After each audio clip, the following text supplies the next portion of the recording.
Hello, everyone. Welcome to another episode of the Managing Partners Podcast. I'm Kevin Daisey, and I'm your host. Always trying to bring you great guests from all corners of the world with different backgrounds and expertise. And today I have Robert Bracknell, or he also goes by Butch, is his nickname. Thank you so much for joining me today, and excited to learn more about what you had to share today. Thanks, Kevin. I appreciate it. Yeah, I do go by Butch. My friends call me Butch. You're my friend, so let's go with that. So, me and Robert have actually sat down and had lunch, and he's in my local area. So when we connected about being on the podcast here, decided, hey, let's meet in person when we can. So, and that's a topic we'll kind of touch on today too, just kind of pre-gaming for this episode. Which we'll talk about here in just a bit. So, and happy Veterans Day to all those veterans out there. Thank you for serving. Now, I don't like to say happy Veterans Day, but thank you for serving. As we're recording this, it's a Friday, the day we're celebrating veterans. And Butch, our guest here, is a veteran, and thank you for your service. It's my pleasure. We call it that thing about Happy Veterans Day. Everyone says that, and I get it. It's a nice sentiment. I really love the way that the Commonwealth countries do it. They call it Armistice Day or Remembrance Day. And you go to the UK, it's much more somber than it is here. They just view the holiday differently than we do here. But we're grateful. All of us are grateful for the acknowledgement and for the sacrifice that taxpayers make. All of us are kind of in this together, and the veterans do the service piece, but it's the country that supports them that makes it possible. Sure. Yeah. And I've always tried to stay away from saying happy Veterans Day, although I said it when I just said it. But I think people just naturally, think happy everything, Thanksgiving, all these things, and it's just natural to them, I guess. They mean well, normal. I hope. Yeah. But thank you for your service, sir, and thanks for joining me today to share more about what you do and some of your background. So, first off, tell us your story. How you became an attorney. Obviously, you served as well. So, tell us what that was like in that transition. Like an accidental lawyer, Kevin, and I'll explain what I mean by that. I grew up in rural North Carolina, and went to college at the University of North Carolina, Chapel Hill. 7-time basketball national champion. You may have heard of them. Basketball's a big deal down in Chapel Hill. But they, an ROTC scholarship made my attending college possible, or made it more likely anyway. And so I took the scholarship basically as financial aid, not really knowing much about. I have a big service history in my family, and so in my head somewhere I believed abstractly about service. But when I got to Carolina and got around a group of men and women that I would serve with in the future, it really clicked with me, and I found my groove there. So I was really thankful. I came in with a Navy scholarship. Soon I realized that my skills and kind of identity gravitated towards the Marine Corps, so I switched over to the Marine Corps. I started my service as an armor officer driving tanks at Camp Lejeune. I spent a tour as a platoon commander at Company XO. And I looked up and I said, I don't know if this is what I want to do for the rest of my career. It's great for an initial experience, but I didn't really believe that tanks were going to stick around the Marine Corps. I didn't think they were compatible with the Marine Corps. Turns out I was right. I was just 20 years premature. And so I started looking around and going, well, I'd like to stay in the Marine Corps, but I don't think I want to do this anymore. What else is out there? And someone said, hey, have you considered being a lawyer? And I go, not at all. What are you talking about? I didn't even know we had lawyers in the Marine Corps. I guess abstractly I knew, but I didn't know much about it at all. And somebody said, well, here's a program, you should compete for it. So I competed for it and got selected, and they sent me back to law school. So on the Marine Corps' dime, I went to law school at the University of Maryland, came out and went and practiced as a prosecutor and special assistant U.S. attorney out in California, moved from there to Germany, went to Iraq for the first time, went to Bosnia as well while I was in Germany. And then I was thinking about, do I stay? Do I go? At this point, I'm like at the 12-year mark. And I was thinking about, do I stay or do I go? And the Marine Corps said, hey, we'd like you to consider applying to this other program, which is a Master of Laws. And I said, well, all right, I'll compete for that. If I get it, I'll stay. If I don't get it, maybe I'll go. And I did get it. And I said, well, where am I going to go to school? And the program that they wanted me to do was only available in a handful of schools. Really, it was Virginia, Georgetown, and Harvard.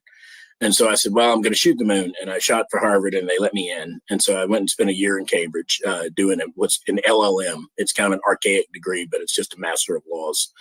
And then I just spent the rest of my time in the Marine Corps. I went back to Iraq. I went to Afghanistan. And then my last tour was with the military commissions in Guantanamo Bay, Cuba. And that's where I decided to make the transition to do something for so that's why I call myself the accidental lawyer. It wasn't some deep-seated burning desire to be a lawyer. It was an opportunity that kind of fell in my lap and I took it. And so I fully recognize the influence of serendipity on our lives.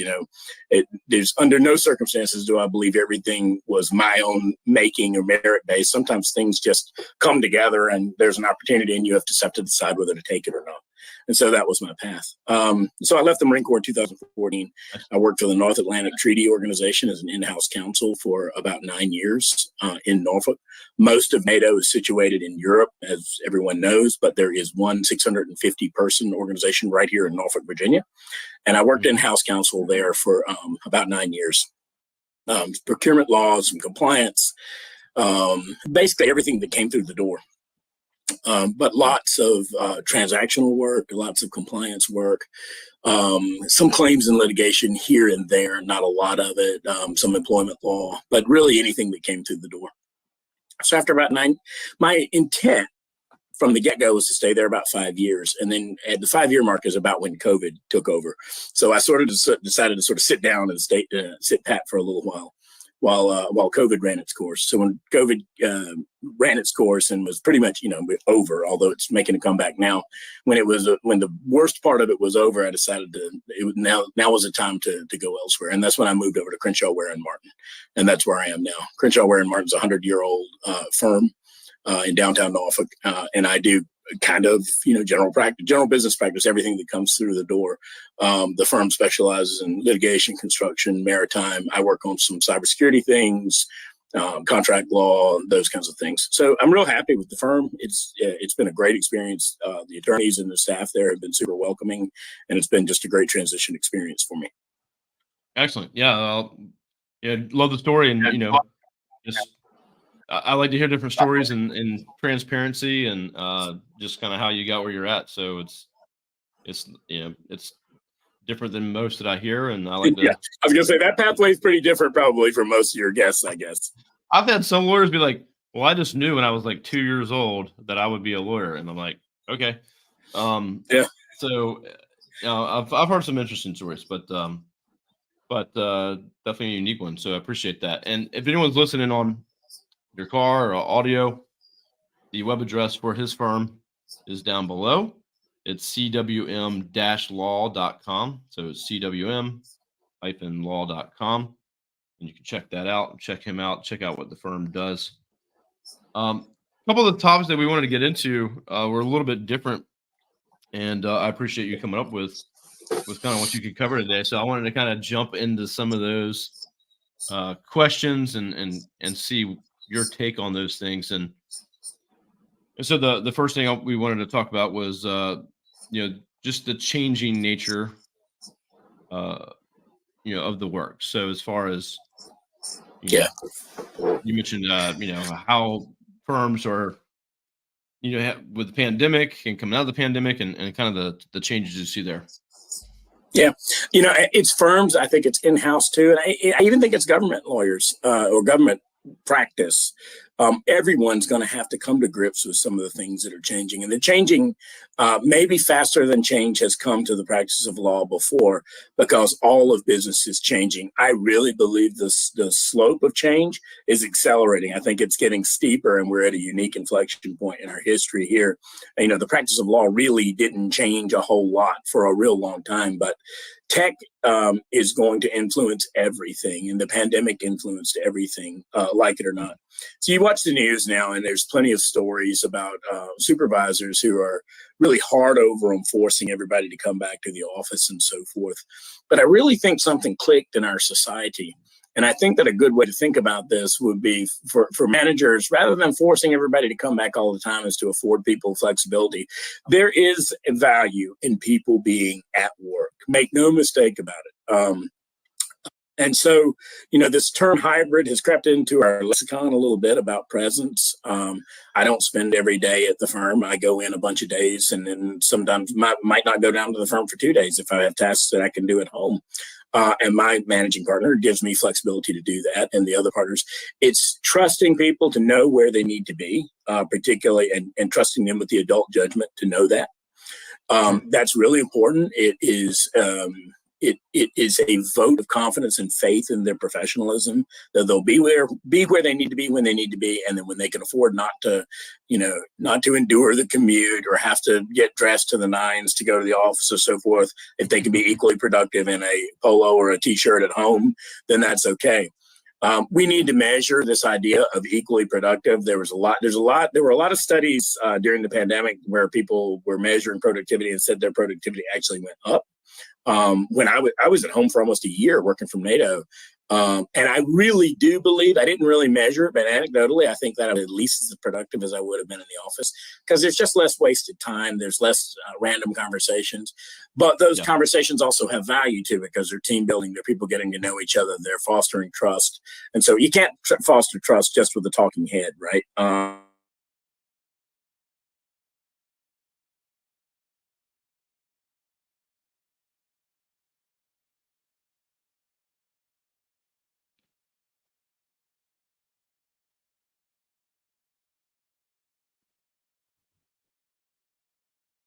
Okay. All right. We're recording again, so I know where to clip it. We'll do it now. We can do fine with it. We'll measure, fade it in or something like that. So, all right. So Bush, I wanted to kind of ask, some of the questions that you prepared that we were going to cover on this episode today. And the first one I wanted to jump into was really what you see, and I see too, I can contribute here on just the changing nature of how we work, and, office and hybrid, in person, and kind of what the pandemic's done for that. So what do you see, and what are your thoughts on that? Yeah, so I don't think an all or nothing approach either way is the healthiest approach, quite frankly. I don't think everybody being in the office all the time is always necessary, because that's kind of like, like a school attendance policy or something like that. Like presence is the thing that counts. Presence counts, but what really counts is competence and performance, right? And if you can be competent and perform perform well and not be sitting glued to your office, then that, in my view, that manufactures trust, that embodies trust. That is the mark of a supervisor or a responsible partner looking at an associate and saying, yeah, I trust you to get your work done. And the proof is in the pudding, right? The person will either do it or they won't. I spent almost a year at home when I was working at NATO during the pandemic. And I honestly believe that my productivity was as good as it would have been in the office. There's less inefficiency, honestly, when you're working from home. There's less, if I steal 5 minutes or something like that to let the dogs out, that's not a 15-minute random conversation in the hallway that keeps me off of my work. And those conversations are valuable. Don't get me wrong. Those conversations are valuable. Just getting to know people is valuable. Getting to know your clients, getting to know your coworkers, getting to know the people that you need to rely on to do things, to do your job. Those are super valuable. It's just a balance. So this idea that everybody's, there's a lot of news about businesses are demanding that everybody go back to the office. I wonder if some of that is just to justify the fact that there's a lot of leases on office space, and so they look at that as a sunk cost and say, well, we've paid for the office space, everybody's got to be back in the office. That might not be the right answer either. The real question is, where can my people do the work in a way that maximizes our productivity, in an ethical way? So I really don't think that. I think that allowing people some flexibility is a really important vote of trust in them, and not everyone will deserve that trust. Some people will abuse it, and the manager has to suss out who is able to be productive and who can be trusted with their time and effort, and who can't. And everyone isn't entitled to be treated exactly equally. Right? I mean, they're not mostly equally, but when it comes to that kind of thing, some people require a little more supervision than others do, and I think that's okay.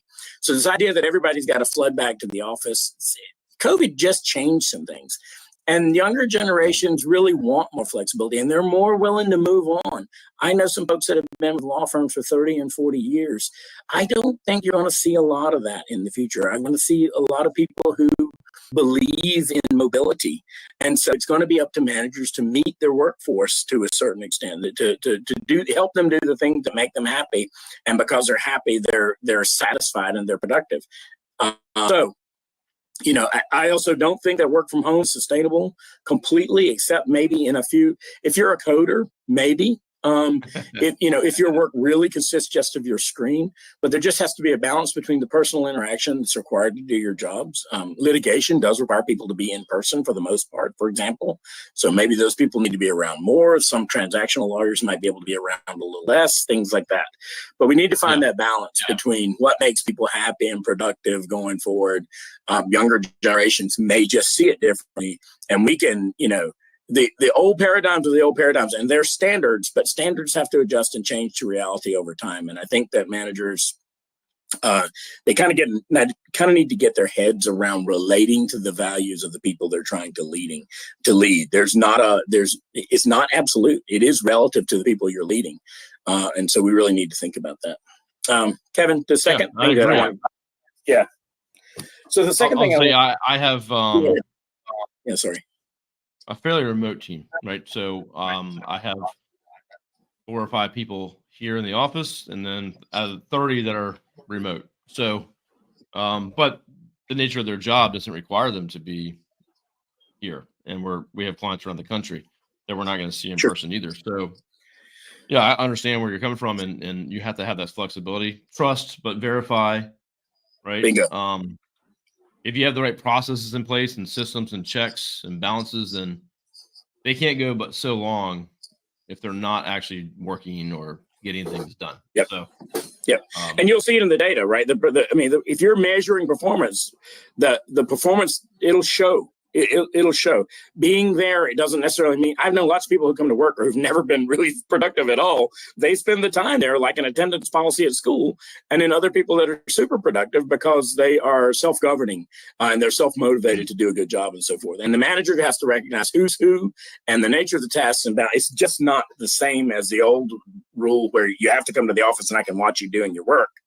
That's one technique, but that's not going to cut it going forward. It's just not.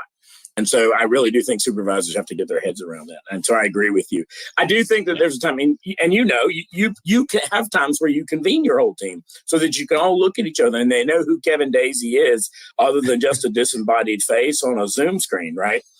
They do need to know who you are as a person. Actually. Yeah, great. And so that's valuable, but I don't think that it has to be every day. And I really think the nature of the economy, the digital economy, demands that people are able to spread out. There are places where here's an example. When I worked at NATO, we were constantly trying to source contractors to do fairly technical tasks. And some of the things that we were working on were in kind of the disruptive technology realm. And there's just not a lot of that skill present in Hampton Roads. Or it's not abundant, so abundant that we could really find it whenever we needed it. If we had been in Austin, if we had been in Silicon Valley, if we had been in Washington in the Dulles corridor, if we had been in Boston, no problem. It's a sea of labor with the skills that we needed.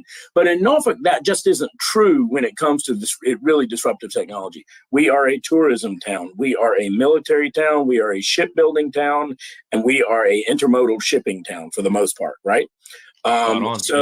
High tech, data analytics people, we just don't have those folks in huge numbers here.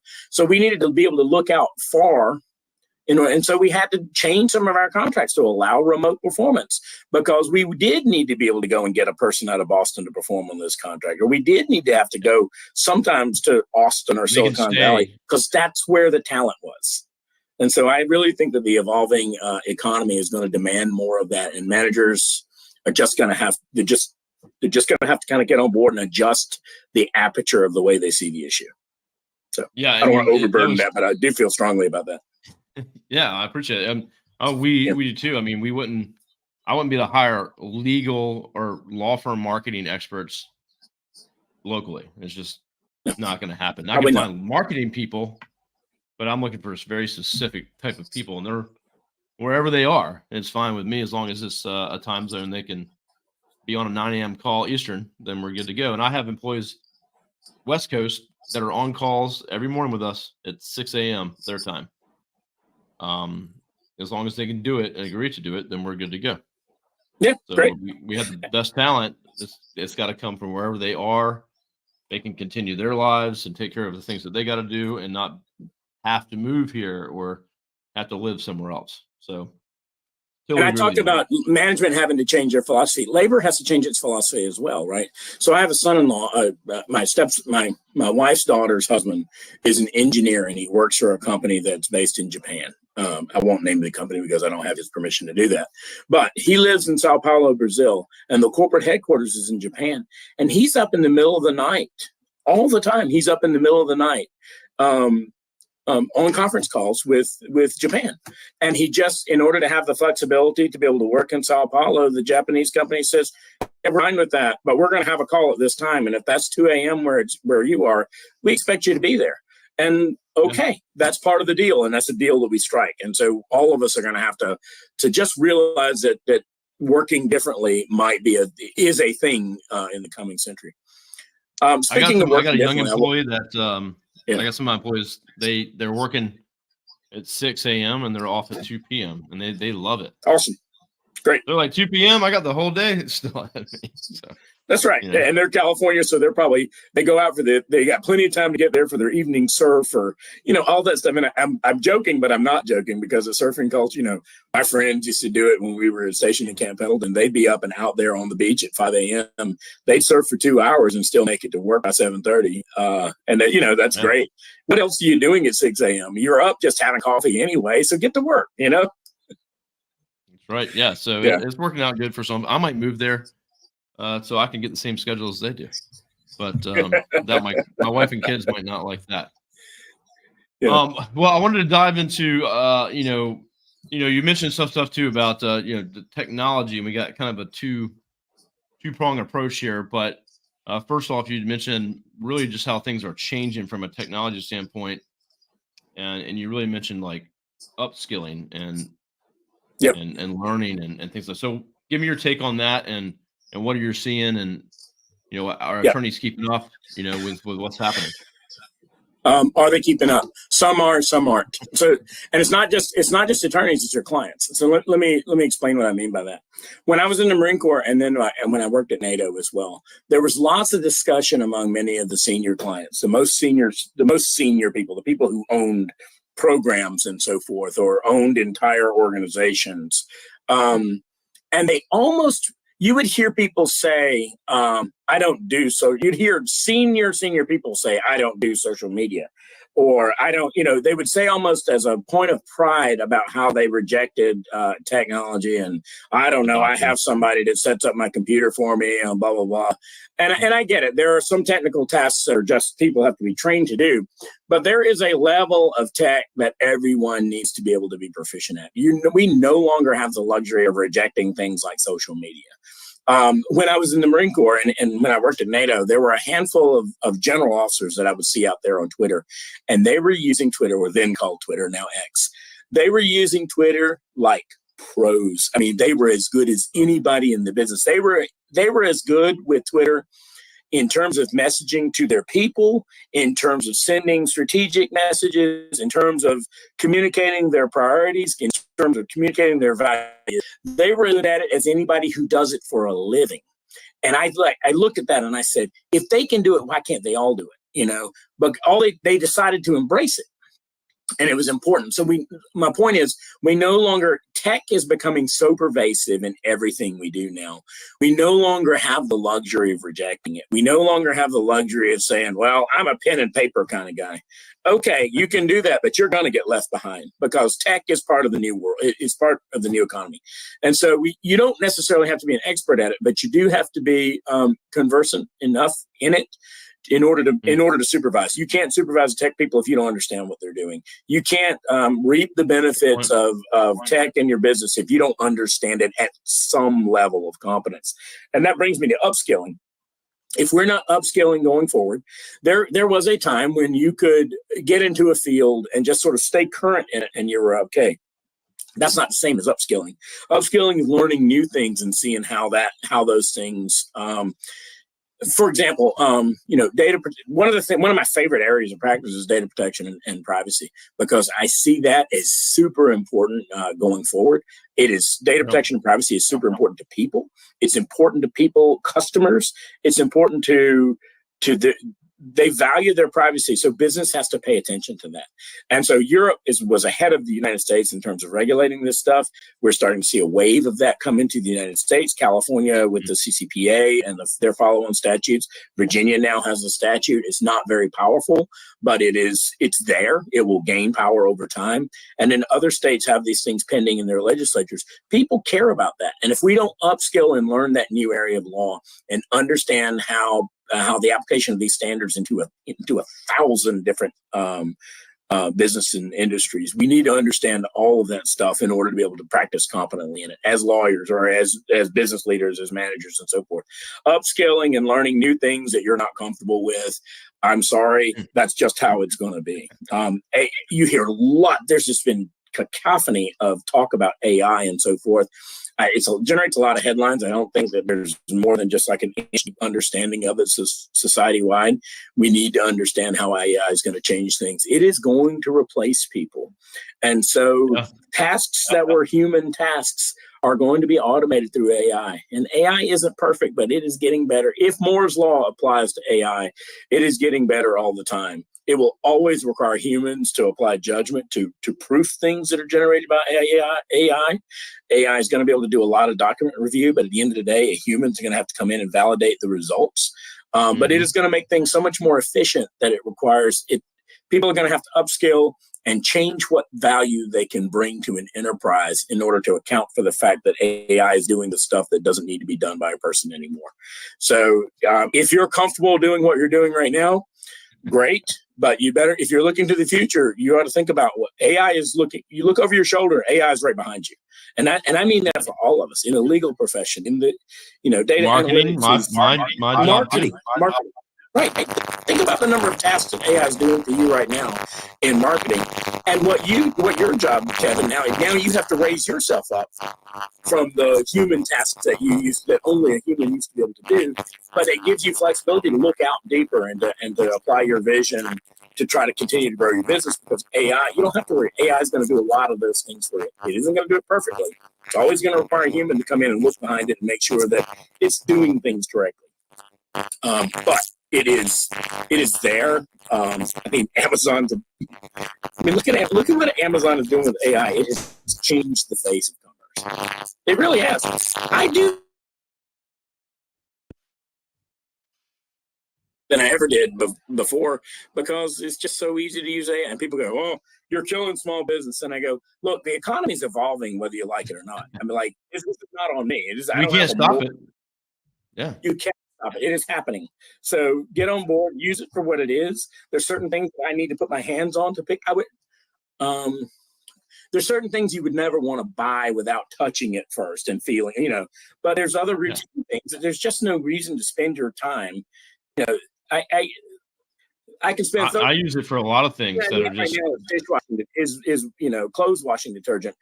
If I go to Walmart to get it, that's a 45-minute round trip. I just lost 3/4 of an hour. That's the fastest I could possibly do it, is to drive to Walmart, go in, get the product, go through the checkout, and get back to my car and get back home. And I could use those 45 minutes more productively, and I let Amazon bring that stuff to my house. So, actually, we got Walmart now, actually a local company to Virginia Beach here.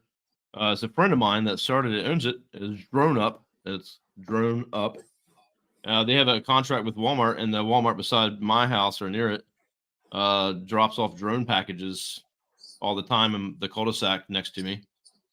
So you order the detergent, a drone comes and drops it off right at your house. You work from home. You walk outside and pick it up. You're done. How quickly is that happening? So Amazon can do it in a day. You order it today, it's there tomorrow. Is Drone Up doing this within hours? Yeah, absolutely. Yeah. So there's certain testing areas and there's certain radius that they'll go to. The Walmart's probably not even a quarter mile from my house, so I'm within one of those areas. But I'll hear a little buzzing and be like, "Oh, that's Walmart," and They're actually doing package deliveries again within a certain radius. So the thing is about any kind of retail, your customer base is probably within 3 to 5 miles before they go to the next place that's closer to them. So, within that, it's probably pretty simple for them to do with drones. They're not going to be flying over highways, and probably you got military bases and stuff like that. But within a 3-mile radius, hey, they got a majority of their customers that frequent the store, they can get to very rapidly. So when they figure out how to scale that and to do it safely and reliably in a way that people are really comfortable with it, that's going to be a game changer. I know the drone up company, and it is amazing. I'm proud that they're here. They are really on the leading edge of that stuff, and they're right here in Virginia Beach. You'd expect a company that's that progressive to be like in Austin or somewhere, or some tech center, but they're right here at home. So I kind of love that. Yeah, they're right here. And ex-Navy SEAL Tom Walker owned a company just like I kind of do, Ray Digital. His building was just next to ours, actually. And I remember him telling me, "Hey, I'm starting this new thing, and was looking for investment money." And I wish I probably put some into it, but it's just so AI technology is gonna be going faster than ever. It's not slowing down for anyone. And unless you're retiring in the next a year or two, you probably want to embrace it as much as possible. Don't be scared of it. You have to make change always within business. You can't just, pretend that the way you did business before is the better way, because you will be left behind for sure. 100%. And change has always been a thing, right? But now I really believe the curve is accelerating. I think the curve is getting steeper. And I think it's literally we're at a historical inflection point. And that inflection point might have been 5 or 10 years ago, and we're just now kind of recognizing it for what it is. But it is definitely getting steeper. It isn't this flatter curve of change over time. It is truly revolutionary change. I just finished the book for the second time, Think and Grow Rich, by Napoleon Hill, which I'm sure everyone's heard of. If you haven't, better go get it. But I think that book was written in the 30s after the Great Depression. He mentions in that book about how things have changed, and with the Industrial Revolution and cars and electricity and like technology is going so fast, and that was almost 100 years ago. So I think we're always surprised by it, and we'll keep continuing to say it's going fast, and you got to keep up with things. I always like to say, don't adopt everything immediately. I like to wait a little bit to say, okay, is this really going to be a thing, or is it like, because you can waste a lot of time trying to like learn and figure out every new thing, and then some things just fall off. They don't become a thing, right? I think the jury's still out on crypto and NFTs and things like that, because the underlying assumptions on that are so squirrely. And it's some people are coming out and saying, no, this is the next thing. There's a lot of scholarship out there that says that whole thing is just waiting to collapse. And I'm with you. I don't have any crypto because I'm terrified of it. It is the ultimate fiat currency. It's only has value because people believe in it. Yeah, which is interesting, because that's all you really need. You just need excitement or belief in something, and that's worth something. So, I will say I have some, but not of any significance. Or, so it's almost like play money that I threw in, and sure, if it, now you got a dog in the fight, right? If it blows up, I don't care. Right, yeah. So small risk, but yeah. Well, I everything you had to share, I think 100% agree with you. I think they're really good points for everyone listening. I mean, for being flexible with your staff, building a system. I think culture. If you have the right culture and systems in place, you can allow people to work from home and trust them. But you also know that your cultures, when you hire them, you're bringing them in a certain way. If they're a good fit for your company and they care, there should be no problem. Transitioning from an old culture that's been around forever into that might be more difficult, but I think that's important. And then, like you're saying, you got to be learning. We always have to be learning all the time. And so that's something we have to keep up with. And then, of course, technology is coming every day. Embrace it, or you will be retiring early or left That's right. behind. I really do think of what I wanted to, if I could sum up, Kevin, it's really important for supervisory counsel, for anybody who's got a supervisory role. And even if you don't have a supervisory role, but you know, that's your goal, that's your ambition, is I really think counsel have to be great at 2 or 3 things. They have to be pretty passable at 2 or 3 more things. If you're the general counsel, for example, of an organization, in-house counsel, that's an easy example. Company, publicly traded company, you need to be great at 2 or 3 things. You need to be pretty passable at 2 or 3 things, but you need to be conversational at everything else. So, you know, you don't need to be an expert in antitrust law. That's why you have an antitrust lawyer. But you need to be able to understand what he's saying. You don't need to be a tax lawyer. That's why you have a tax lawyer, but you better be able to understand what he or she is telling you about the tax implications of a transaction. And so you can be expert in your area, and you can be medium in a couple more areas, but you gotta, I mean, nothing should be a total mystery. And I've learned that over the years, and anything that I found that was a total mystery to me, I found that Google was just there are so many secondary sources to help you get smart. I didn't know anything about data protection and privacy, but when I started to hear people talking about it all the time, I said to myself, I should go learn about that. That sounds really important. And so you can teach yourself a lot just by going and reading secondary sources. Sooner or later, people start repeating themselves in the things you're reading, and you're like, okay, I've hit the critical mass. I now understand the issue at least at a 70% level or something like that. And then you just keep perfecting. And the same with cybersecurity. I'm self-taught in that stuff. So, you know, I didn't have any formal education in it, but you got to be curious. You got to remain curious, and you got to keep the personal discipline to keep upskilling. Because if you don't, you know, the days where you could just sit down in one area and it would be the same type of practice for 30 years. I really think those days are over. Even in the most traditional legal practices, real estate is no longer that way. AI is changing the face of real estate, right? I mean, so I don't know. That's the last thing I have to say about that. I love that. So I read a book recently. I was looking for it on my phone. I can see in my downloads here. How to Be Better at Almost Everything. Yeah. By Pat Flynn. And so a lot of stuff in the book, kind of what you were just saying there, is if you're a specialist, like you spend all your time becoming, you know, almost 100%, 90% great at something, right? And so he talks about like bodybuilding, and you know, if you want to bench press 550 pounds, there's only a handful of people in the world that can do that, right? So it's if you get to even 400 or 500, you're in the top 90-some%.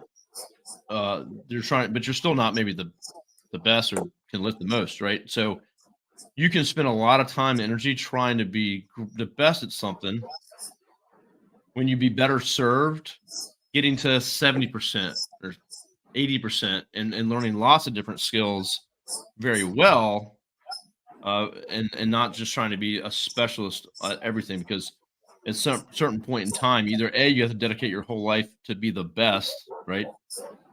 Like Tom Brady or the GOAT, right? You know, so Sure. But a lot of people fail at that, and so that puts them in a different place. They feel like they haven't done anything good in life because they weren't the best, and that takes such a different mindset and dedication than just being good enough at different things that you can apply to a lot of different things in your business. Like a utility infielder in baseball, who you know, you could either be the best second baseman in baseball, or you could be a guy who could be in the top half at 5 different positions, right? You know, you could play the outfield, or you could play third, short, second, or even first. You know, Pete Rose played 500 games at 5 different positions. I mean, what a talent that is. How valuable did that make him to his managers? You know, the right fielder's hurt, you know. This matchup is really good. I need this guy at first base today. So Pete, can you play right field? I mean, imagine how valuable he was to his manager, because he could play at an elite level, certainly in the top half of the league, at 5 different positions. I think that's a really important thing to think about across the board, not just in baseball, but in your world, in my world. So the book basically, I think it's how to be better at almost everything. He has a whole process for picking up and learning things to a point, and then saying, "Hey, I'm good enough there. Now I can go learn this other thing. I'm good enough there." And how he's applying those things to things that he normally wasn't good at, and combined, you're better. Like people are like, "Wow, what's he doing? How's he doing all this stuff?" And so, great book and interesting. So, how to be better at almost everything. That's my book recommendation for today. That's your second book recommendation. You're a good reader. I know of that book. I haven't read it, but I'll put it on my list now. Yeah, Think and Grow Rich, a classic, very good. Yep. Just to kind of get your mind and how powerful your thoughts are. Right, we basically talk to ourselves all day more than we talk to anyone else. And so, just sitting down to think about how do I wire myself every morning, every night to say, this is what I'm doing, this is what I'm going to accomplish, and to your mind's locked in to be like, this is what I'm going to do. And things start to happen when you do that. So I think like auto suggestion is a big part of that. Yeah. Well, Butch, I appreciate you coming to share. Anything else you want to share before we go? I'll put your website address back up here as well, cwm-law.com. Also, you can connect with him on LinkedIn because that's where we connected originally. Found out we were local and met up. So any other way we can... I'm the only Bracknell on LinkedIn, I think. What's that? I'm the only Bracknell on LinkedIn. Well, there you go. Easy to find. So, connect with him on there. Sure, he'll get back to you. If not, you can always reach out to me, and I can connect you too as well. Anything else you want to share before we go? No, I appreciate you being receptive to the message there, flexibility and adaptability, and looking forward to change and embracing it rather than resisting it. These are super important skills for all of us. This is not just about lawyers. It's about lots of different professions, and I think this is important to think it through. Absolutely, yeah. My kids are 12 and 10, and it's going to be a lot different for them, I'm sure, by the time they get out of school. But something I embrace. We embrace with our team and our employees, and we have to go with it. We have to make change, and we have to accept it. And our team appreciates it. Digital natives, and the rest of us have to decide to be digital immigrants. And by that, I mean coming in and assimilating to the digital culture as opposed to being born into it. You know what I mean? They're natives. Everything that we have to learn, they grew up learning. It's all intuitive to them in ways that we all had to figure this stuff out as adults. But that's the fact of the matter. We have to figure it out. We have to assimilate to that culture. It's got to be done. Yep. All right. Well, Butch, thank you so much for joining me. You can stay on with me. We'll chat backstage. But everyone, if you're tuning in right now live, have a great day. Get out there, crush it, work on your law firms, and we'll see you soon. See you, Butch.